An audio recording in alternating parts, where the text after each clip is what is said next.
شادیوں میں ناچ گانے سے ہم اللہ تعالیٰ کو ایک کھلا چیلنج دے رہے ہوتے ہیں کہ آپ نے منع فرمایا اور ہم کر رہے ہیں. آپ نے ناچ گانے سے، ڈھول باجے اور ان تمام تر لہو و لعب اشیاء سے منع فرمایا.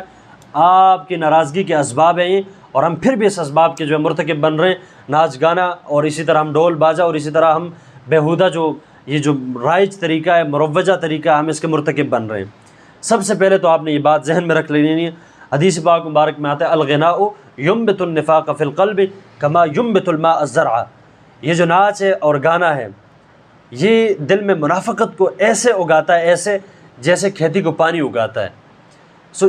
دیکھ لیں، آپ تجربہ کر لیں، مشاہدہ کر لیں، جو بھی بندہ ناچ گانا سننے کا عادی ہو، دیکھنے کا عادی ہو، وہ بندہ اس کا دل منافقت سے بھرا ہوگا.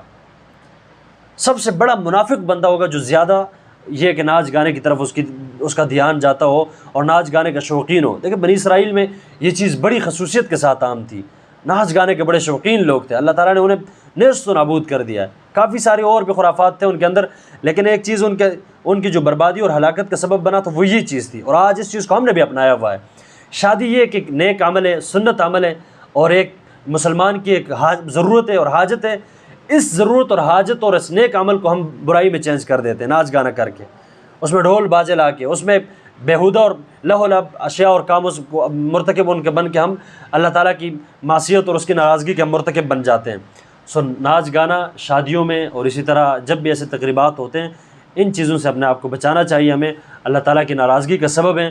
اللہ تعالیٰ بہت زیادہ ناراض ہوتا ہے اس چیز پہ کہ اس کا ایک بندہ جسے عبادت کے لیے پیدا کیا گیا ہو، جس کے ذمہ عبادت لگائی گئی ہو، اور وہ آج اٹھ کے تو اللہ تعالیٰ کو کھلا چیلنج دے رہا ہو کہ آپ نے ناچ گانے سے منع فرمایا، آپ کے حضور صلی اللہ علیہ وسلم نے منع فرمایا ہے، اور میں پھر بھی ناچ گانے کا مرتکب بن رہا ہوں، میں پھر بھی ناچ گانا کر رہا ہوں، اور شادی جیسے نیک عمل میں میں یہ گھٹیا اور غلیظ قسم کا کام کر رہا ہوں. اپنی شادیوں کو ایسے لہو لعب اشیاء سے، ایسے گھٹیا اور غلیظ کاموں سے محفوظ رکھیں، پاک رکھیں، اور اپنے رزق کو بھی پاک کریں. اس سے کیا ہوگا؟ اللہ تعالیٰ آپ کے رزق میں، آپ کے مال میں، آپ کے اولاد اہل و عیال میں برکت فرمائیں گے. ناچ گانا چھوڑنے سے اللہ تعالیٰ آپ کی زندگی کو آسان اور سہل بنا دیں گے. ناچ گانے سے بچنے سے اللہ تعالیٰ آپ کی زندگی کو خوشیوں سے بھر دیں گے.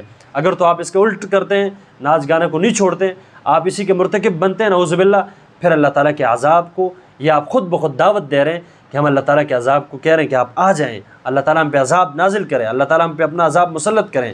اس چیز سے بھی ہم نے انشاءاللہ اپنے آپ کو بچانا ہے.